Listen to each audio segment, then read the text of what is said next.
What's up, guys? Today we're going to be talking about some older flagship phones that are at a really great price right now. Some of these are a few years old and some of them are not really that old, but let's go ahead and get started with the iPhone X. So this guy came out in 2017, I believe. It's still a great iPhone. Really solid price right now, around 400 bucks on Amazon. Absolutely love this phone. It's my favorite iPhone for what you get. So it pretty much has still a really good design. It's still got the iPhone XS design essentially here. It's a glass and stainless steel. It's IP67, dust and water resistant. Overall, kind of a compact phone as well, so it just fits really well in the hand, which is something I really love. You also have the Super Retina OLED display on here. It's HDR10, fairly bright display as well at 5.8 inches. It's a 720p plus display, 1125 by 2436, along with 458 for the PPI. Absolutely love this phone just because of the really nice Retina OLED display on here as well. And you do have the latest version of iOS with the Apple A11 Bionic chip. This is still a very fast phone. It really does not miss a beat, and having the latest version of iOS is just even better. I feel like this phone will get iOS 15 if not 16 as well, because it's just still blazing fast. It's still a really good performer when it comes to video games and stuff like that. So overall, I have a ton of videos on that phone you can check out. This phone does not have any expandable storage, of course, and you do not have a headphone jack, of course. Now you do have 64 gigs of internal storage and 3 gigs of RAM. So again, if you want a version that is a little more beefier, then you would get the 128 gig. But overall, I found storage to be fine if you use the cloud. So you do have some really nice stereo speakers on this phone as well. They get fairly loud and have actually a really nice bass presence too with them. So of course you get Face ID on here, which works flawlessly. It's very fast. Now the cameras on this guy is pretty good. It's a dual camera setup at 12 megapixel standard and a 12 megapixel telephoto. So no, you don't have the ultra wide, but it's always nice to have a telephoto lens as well. You do have 4K video, and you also have a 7 megapixel selfie camera. The photos came out fine in 2020 when I was using this phone, and yeah, you get really punchy colors on here, pretty good dynamic range, depth of field. The photos are fine. I think anybody buying this phone would be perfectly happy with the photos. The selfie camera is excellent, great for FaceTime as well, and the iPhone still takes some of the best video to me as well. And the battery life on this phone is okay. It's not terrible. It's a 2716 milliamp battery, 15 watt fast charging, wireless charging as well. So basically you get around 6 hours of screen on time. That's usually what I get on mine, with I believe I have 80 something battery health. So overall you can get through a day with this phone if you're just an average normal user. So overall I really like the iPhone X. Next is the LG V50. Not that old, came out in I believe April 2019, and still a very solid phone. The price came down dramatically, and I think this is the best phone on the list because of really what you get for the money. So at 300 bucks brand new, you get a glass back, aluminum frame, IP68 dust and water resistant as well, so you can get this phone wet, it won't break. You also have a OLED display. It's HDR10, 6.4 inches. Absolutely beautiful display. It's 1440p, 538 for the PPI. Just a beautiful display here. Just super sharp and colorful. This phone does come with Android 10, the Snapdragon 855 and Adreno 640. Basically what that means is you'll be able to pretty much play any game on high settings, no problem. Have a full gaming test, you want to check that out. PUBG, Call of Duty, whatever, you will be able to play on high settings. So this phone does have micro SD support, 128 gigs of internal storage and 6 gigs of RAM as well. You do have some pretty nice stereo speakers on this phone as well, and this phone is 5G as well, so you do have that 5G capability, which is really the only phone on this list that can do that. Another standout feature with this phone is the quad DAC. So you get the quad DAC with the headphone jack, and it brings out the best audio out of your premium headphones. So if you do have them, definitely take advantage of that. It's a really awesome feature to have. So This phone actually has a physical fingerprint scanner on the back, which is very fast. You also have face unlock as well, which is really nice. This phone still has really great cameras. It's a triple camera setup, a 12 megapixel standard, a 12 megapixel telephoto, and a 16 megapixel ultra wide. You get 4K video as well as a dual camera setup up front, so that's why you have that kind of like that notch area. And it's a dual camera setup, 8 megapixel standard, 5 megapixel wide lens, so you can take group selfies and stuff like that, and it's really nice to have. This phone does come packed with NFC as well. But back to the pictures, these are some really nice pictures too. You get really good natural looking colors, which is something that I really like. Also, dynamic range, the depth of field is pretty solid on the V50 as well. Video is also pretty good on the V50. So overall cameras, I would give it like a B+, honestly. You can also install Gcam on here as well. It's super solid, and you can get sort of different kind of shots that you want in different scenarios. But you also have the 4000 milliamp battery with 18-watt fast charging.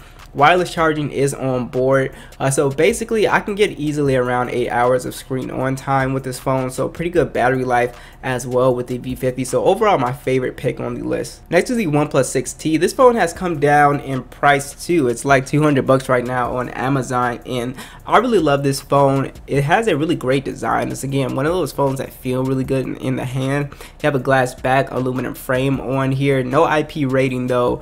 You do have the optic AMOLED display on here. It's a 6.41 inch display. It's 1080p, 402 for the PPI. Basically, it's a really nice display. It's got the wider drop notch, gives out some very deep blacks, very vibrant colors, gets pretty bright outdoors. So overall, I was really satisfied with the display on here. Out of the box, you'll be getting Android 10 with the latest version of Oxygen OS. If you guys don't know, Oxygen OS is one of my favorite Android skins. It's very clean, almost kind of like stock Android, and actually it's pretty customizable too. So you do have the Snapdragon 845 and Adreno 630 on here. This is still a very powerful phone, so you can play games on here. Performance wise is really nice too. Fortnite, Call of Duty, those games will all play pretty much on high still, which is really nice. So this phone does not have any expandable storage, but out of the box you do get 128 gigs and 6 gigs of RAM, which I think is enough for most people. You do have the one speaker on here, and it's fairly loud. Not the the craziest speaker that I've heard, but it's definitely loud enough. This phone does not have a headphone jack, which is a bummer, but definitely if that doesn't bother you, then that will be fine for you. But this phone does have NFC, and the fingerprint scanner is under the display, and it's fairly fast. I've never had an issue with that fingerprint scanner, so I actually really like it. And you also have face unlock if you don't want to use that feature. So you do have a 3700 milliamp battery with 20-watt fast charging. Overall, this is a battery beast. This is a phone that can easily get you through a full day no problem. So I never had an issue with battery life on this phone. It was a real battery champ actually. So next is the LG G7. This phone is dirt cheap right now. It's under 200 bucks. I absolutely love this phone, and it's got a really great design. It's aluminum frame, glass back, it's IP68 dust and water resistant. This is actually my favorite feeling phone in the hand. People who have smaller hands, you're gonna absolutely love how this phone feels. So you do have an IPS LCD display. It's HDR10, 6.1 inch display, again 1440p 564, so just crazy high resolution, high PPI. Overall, just a beautiful display, very sharp, and you're gonna love watching videos on this phone. You do have Android 10 with the Snapdragon 845 and Adreno 630. Basically, if you check out my gaming test, this is a phone that again can play games on high, Call of Duty, Fortnite, whatever. It can play them on high settings, which is really awesome. So you can do some gaming on this phone, no problem. You do have micro SD support along with 64 gigs of storage, and you also have 4 gigs of RAM on here. So performance wise, just running through Android 10 is pretty good. So you do have again the 3.5mm jack with the quad DAC on here, so high quality audio, and you have a really loud stereo speaker on here. It's the boombox speaker, and it sounds excellent. It's a really good quality for a single firing speaker. So this phone also has NFC as well for mobile payments. Physical fingerprint scanner is on the back along with face unlock. They both work very fast. So the cameras on the G7. So I did a whole camera comparison with the G7, and the G7 still takes really good photos, definitely in good lighting conditions too. But definitely you can throw Gcam on here and get even better photos as well. But it's a dual camera setup, 16 megapixel standard, 16 megapixel ultra wide 4K video, 8 megapixel selfie.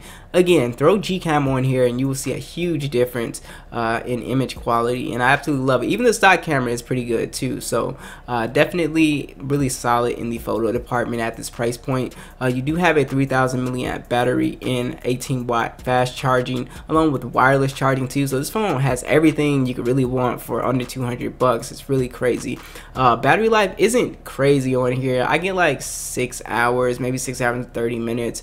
So again, not crazy, but you can get through a day easy. Last on the list is the OnePlus 7 Pro. My favorite phone. It's still my daily driver, and it's just awesome. For $383 right now on Amazon. All links will be down below. This phone is still a beast. You have a really nice design on here, aluminum frame, glass back on here.